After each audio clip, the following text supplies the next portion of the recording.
5, 4, 3, 2, 1, 0, ignition, liftoff.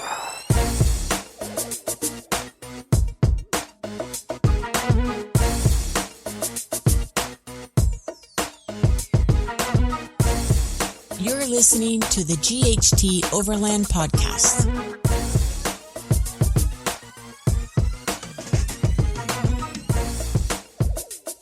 Welcome. Thank you for joining us on the GHT Overland podcast. So, Lisa, where are we headed to this week? Kazakhstan. Did you know Kazakhstan is the 9th largest country in the entire world by size? No. With only 16 million people, roughly the same population as the metro area of Shanghai, China. Not the city, just the metro area? Yep, big difference there. With a size of 2,445 square miles in Shanghai, China metro area, compared to Kazakhstan, 1,052,000 square miles. Huge difference. Oh, there's no neighbors. Nope. Vast open area. Ah, peace and quiet. Yes. As with all of our guests, we had a lot of fun with Bert, learning from his vast experiences, listening to his stories. Let's launch the intro and get into part one. Let's get right into it.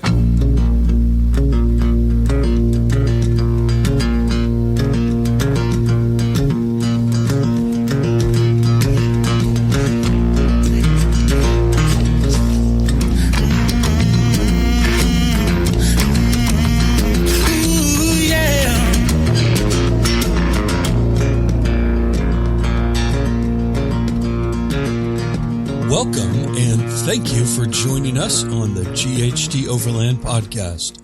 This is where you get the greatest interviews and insights from overland travelers around the globe, learning from their stories and experiences as we interview overlanders from places like Australia, Africa, the Americas, Portugal, and today, Kazakhstan. You will learn the basics to the advanced in overlanding, so buckle up and get ready for a new adventure. I'm Chris. And I'm Lisa. Today's featured guest is Bert with Worldwide to Explore. We are humbled to have Bert join us today to learn from his experiences and stories of overland travel. In March of 2016, after 35 years as a physical therapist, Bert started his most recent overland trip in a Steyr 1291 4x4 camper truck. Bert has been overlanding through Indonesia, Russia, Kazakhstan, and Malaysia. We are bound to hear lots of great stories and learn from Bert's experience today. So without a lot of further ado, welcome Bert to the podcast. Thank you, Chris and Lisa. Here I am. Yeah, we're excited to have you with us today, so thank you for taking the time. If you would, Bert, fill us in on any blanks we may have left out in your intro and tell us a little bit more about you. Well, as you told, I'm traveling now for about 3.5 years, and before that I was working as a physical therapist, 35 years, and I always liked to travel from my 18th. And almost every year I went away, in the beginning backpacking, after that 25 years on by bicycle, and so far I traveled, well, you could say most part of the world, but not all countries. So this part of my life is dedicated to find the blank spots in the world I didn't visit before that. Okay, really good. So you are about 13 hours ahead of us today on the complete opposite side of the globe. So can you describe to us like where you're at, what your surroundings look like? If you were to look outside right now, what would we see? When I look outside, it's getting dark now. I'm in Kyrgyzstan, the capital Bishkek, and I'm staying at a hostel, a very beautiful hostel with a nice swimming pool. Oh, nice. I stay here because I have to arrange a lot of visas. I arrange a visa for Iran, for Tajikistan, and also figured out now. And I'm ready to go day after tomorrow and then start going south to Tajikistan. That's my next goal. What inspired a nomadic life and overland travel for you? As I already told, I'm already traveling for quite a long time. I'm retired, so I'm over 60 years old. I always was very curious to learn other cultures, other parts in the world, nature. I like to dive, scuba dive. I like to cycle around. So I was always a person who liked to be outside, also in the mountains. You can say, well, Holland doesn't have mountains, but for us, it's only one day driving to Switzerland or Austria. So I have been quite a lot of time in the mountains, and all I wanted to do is to be outside, to be in the nature. So, well, this is the time to see more of those things. Now, Bert, do you tend to spend a lot of time planning each leg of your trip? And would you recommend either planning more or less time to our listeners when they plan their trips? Well, in my occasion, I'm traveling. I hope I can travel for many, many, many years. So there's just one overall plan. I want to around the world, and it could be 5 years, could be 10 years, or maybe longer. So for me, it was not necessary to plan all the things. I stay some days in one place, I read about it, and then I'm going to visit and look around. That's my way of traveling. So for me, it's not useful to plan all the things in detail. Okay. And tell us about your current vehicle and where it got the name Piggy from. It's a quite a heavy truck. It's 12,000 kilograms, 12 tons. And the truck is built in Austria. Steyr is an Austrian brand. It was imported in beginning of 2000 by the first Dutch owner. He made a camper out of it. He built it, and I'm the third owner. So I didn't do anything about it. I didn't work on it to build it. I bought it like it is now. It has a double cabin, so there's lots of space for 6 people. But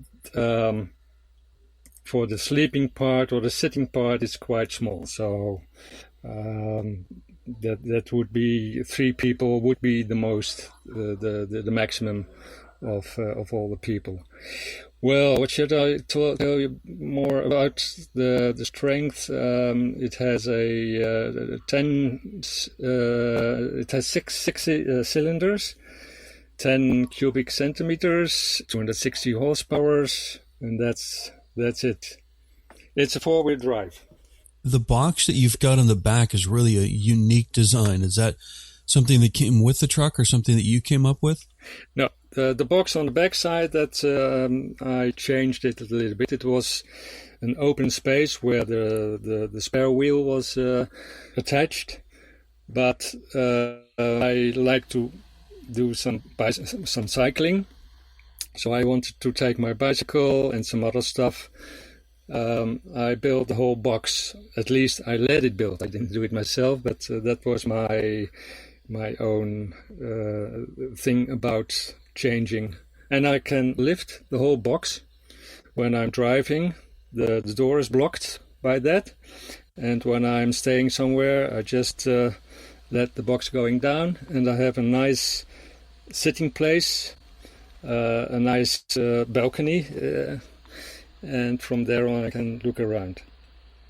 Yeah, it's a very unique design, which I really was intrigued with. So for our listeners, you need to go to the show notes and take a look at that picture of his truck. It is very, very amazing. So, Yeah. You don't see it so many times. I think so far there's nobody else who has something like that. Yeah, so for driving, you've got a cab, you've got, I think you said 6 people that you could hold for driving, and then in the back, you could hold like 3 people for sleeping. So do you use like, if you have other people with you, like, do they just use a tent? Yeah, I have things for 6 people. I have 6 chairs, big table. I have 3 or 4 tents with me. So if there are more than 3 people, I can all take them. But it would be quite small for all people in the box in the rear side. So for me, when people want to join me, 2 persons is the maximum. But I have 4 chairs on the back, and I just changed the backside a little bit because I wanted to make a sleeping room, a bedroom with it. There's built a foldable bed now, so there's another place where people can sleep. And I have a roof tent as well. That's my favorite place to sleep. Okay. Yeah, it's a very big roof tent for 2 people, 2 persons, and together with all the other places, I can let people sleep 4 people together. Yeah. So, Bert, do you have a pass-through from the cab to the back box, or do you always enter from the outside elements?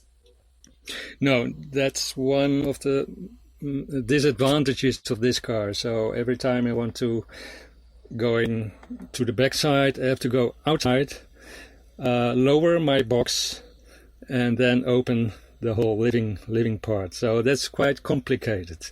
That's, well, you can say it's a disadvantage. But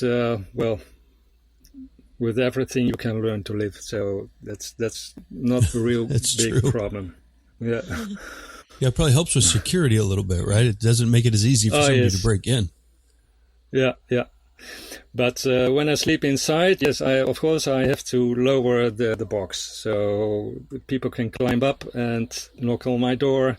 That happened in Mongolia many times. When I'm sleeping outdoor, the people like to take a look inside. The herders, they are very curious, and they knock on the door and they want to take a look inside. So that's very nice to have that. They are not criminals, so it was very nice to meet people like this. Tell us about your cooking setup and any recommendation you'd give others who are putting a similar setup together. I have 2 systems.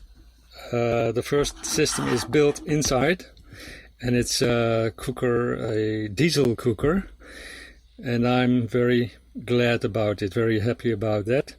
Even in high altitudes, it gives me a great opportunity to cook my things. And usually when I'm alone, I'm using this part.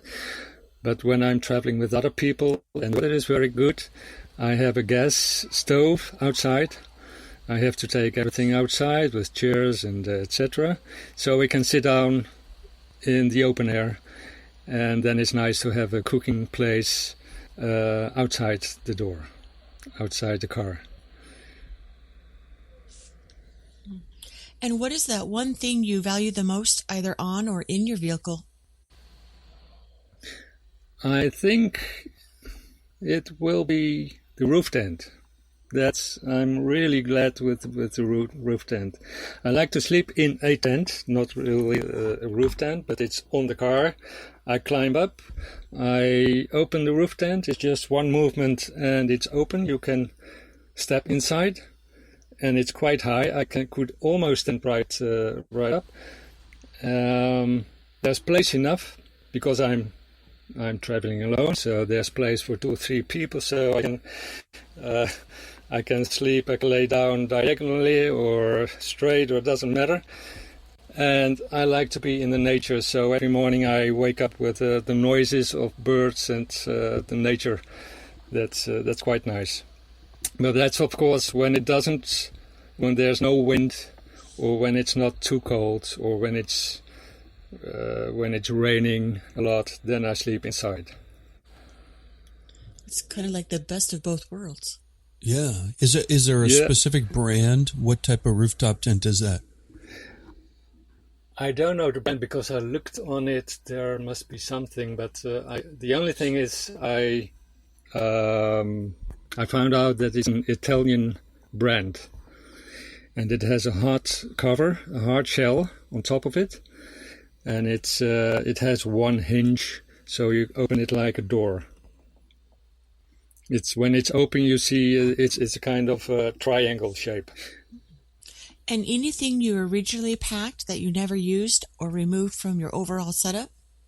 Yeah, a couple of things. First of it, a spare wheel. I had 2 spare wheels or spare tires, and I had a lot of trouble with my front cabin because the roof where the tire was on, it was too heavy. And that's why a lot of things were broken on my cabin. So I went to the garage and it broke again. So the first thing I left home or in the garage, I threw it away, was my spare tire. So now I only have 1 spare tire, and so far I didn't have to use it, luckily. And I never hope to use it, of course. Another thing, I had some radio transmitters. What's the name? That you can talk with each other on a short distance. Maybe you know the name. I can't say the like the a English name. VHF or UHF radio.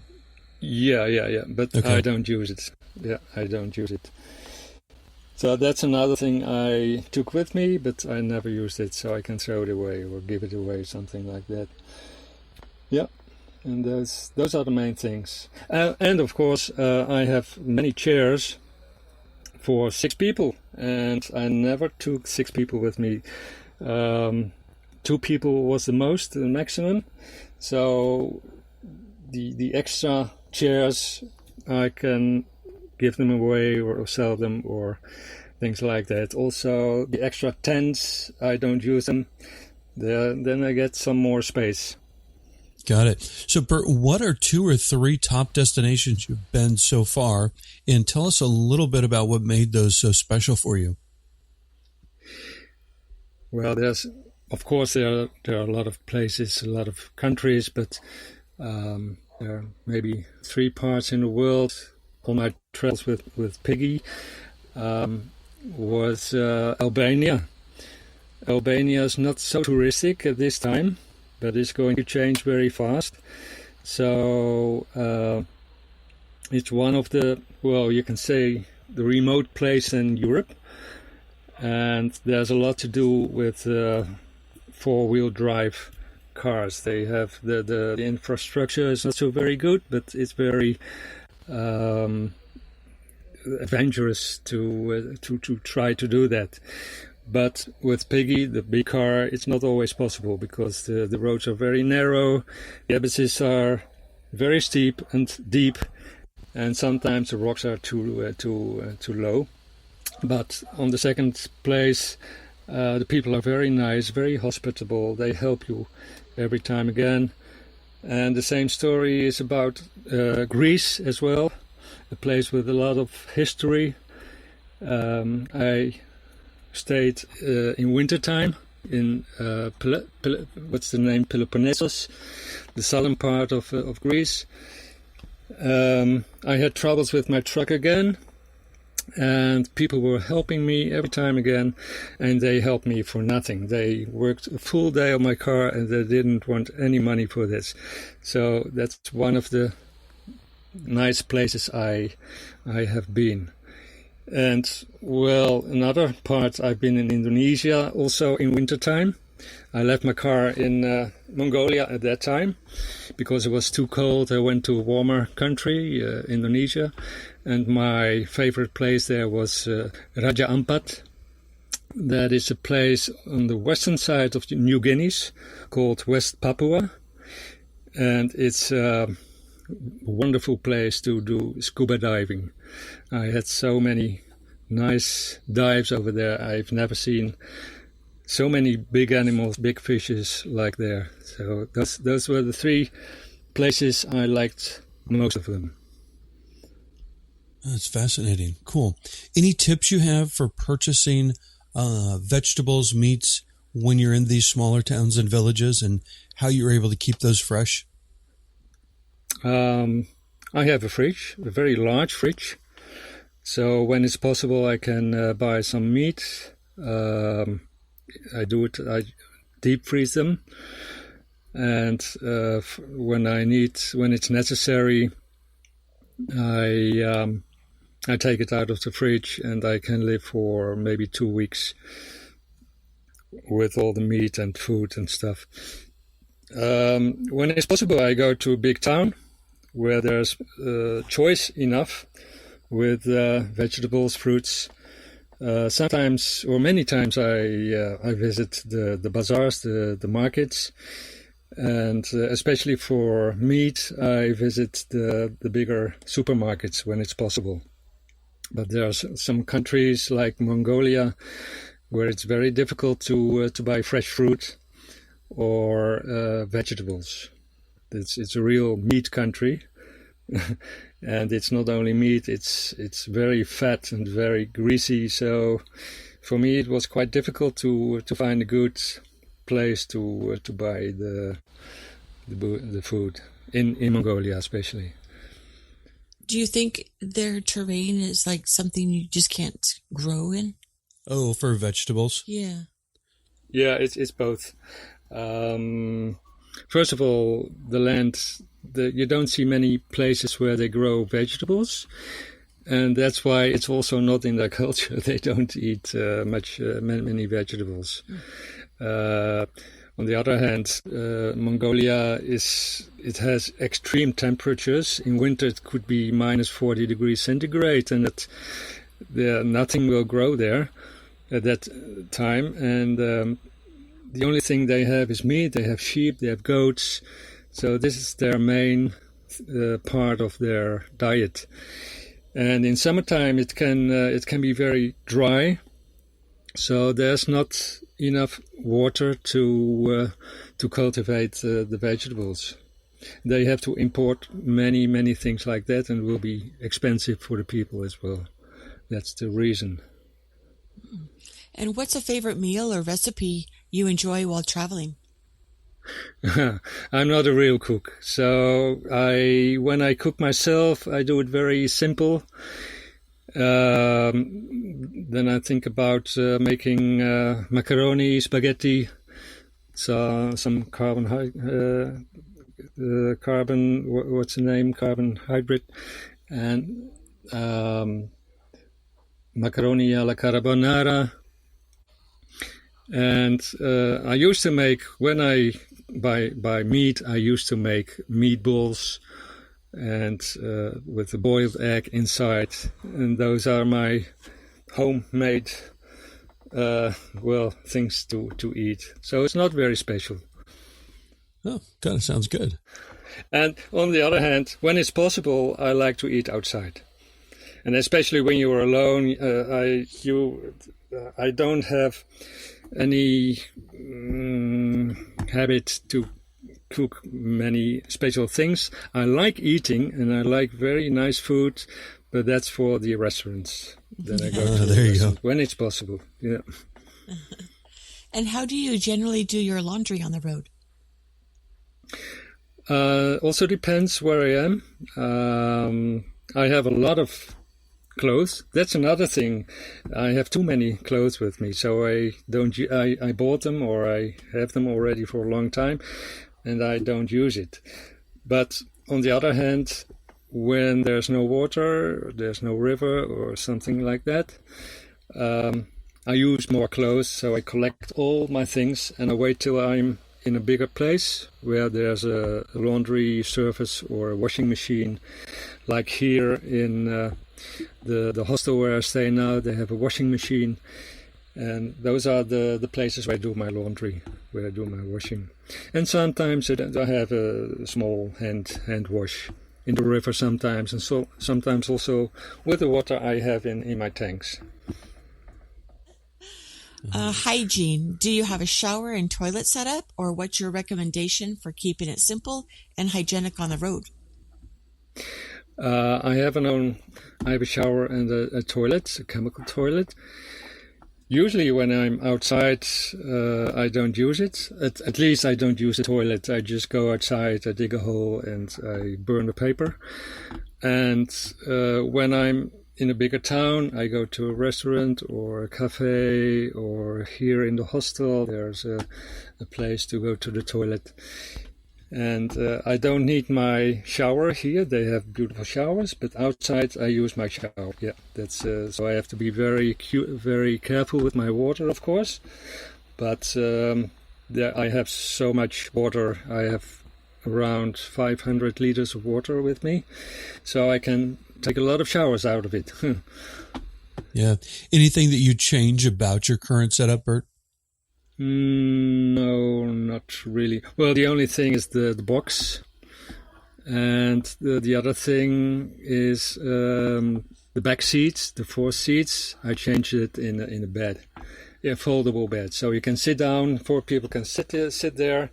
But if somebody wants to sleep there, I can fold out the whole thing, and there's a bed. That's another thing I have changed, and I'm very glad about that. Yes, sometimes I sleep there because I can choose where I sleep. In very good weather, I sleep on the roof, in the roof tent. When it's bad weather, I can sleep in the front cabin, and when I'm just staying there for a very, very short time, I can sleep in the back side. So I have choice enough. Nice to have some options. Yeah. So tell us about that number one biggest challenge you've had to overcome on the road. Well, the biggest challenge was that my front cabin was broken many times, and the last time was in Mongolia.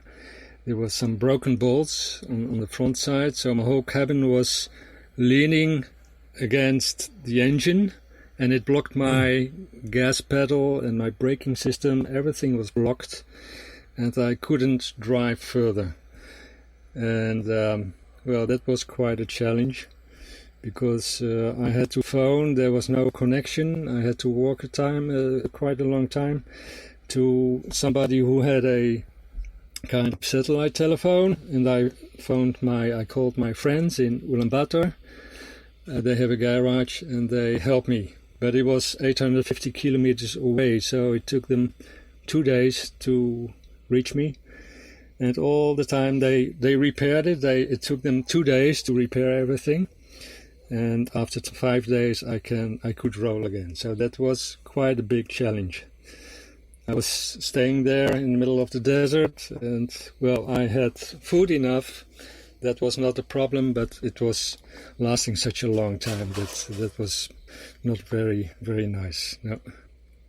So that must have been a long walk. How long did that take you to get back to, I guess, the city? It wasn't very long, but at the time, well, when everything goes wrong, it was 1 hour walking, but it felt like long time, because I had to walk back again. Then when I was near my car, there was no connection again, so I had to walk back again, and I had to do that several times. Oh, dear. Yeah. Well, I'm glad that somebody was able to come and help and get things fixed up. Oh, yes, I was very, very, very glad about that, yes. And, well, they were super. Well, when afterwards, when everything was okay, I was a little bit afraid to go on, to continue my journey. And I was thinking to go back to Holland and buy a new car. But now everything goes okay, so now I have new plans again, and life's going on, and the truck is still okay. It's till the next time, maybe. But you never know what happens. But so far, I'm very optimistic about everything in the future, and also about Piggy. He will live a long life, I think. Yeah.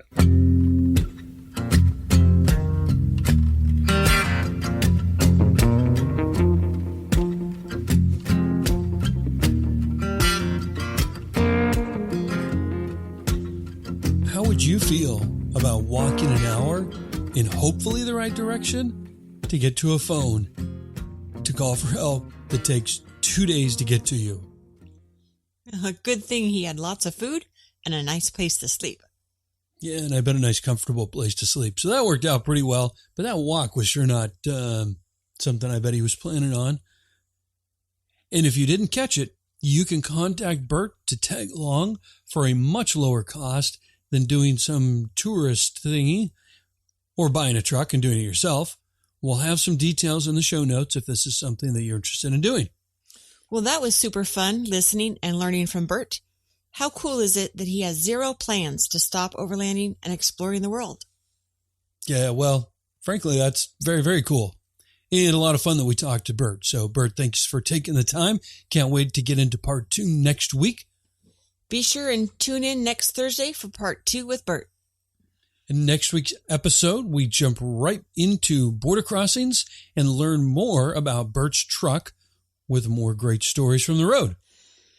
Be sure to visit the show notes page for all the details and to take a look at Piggy.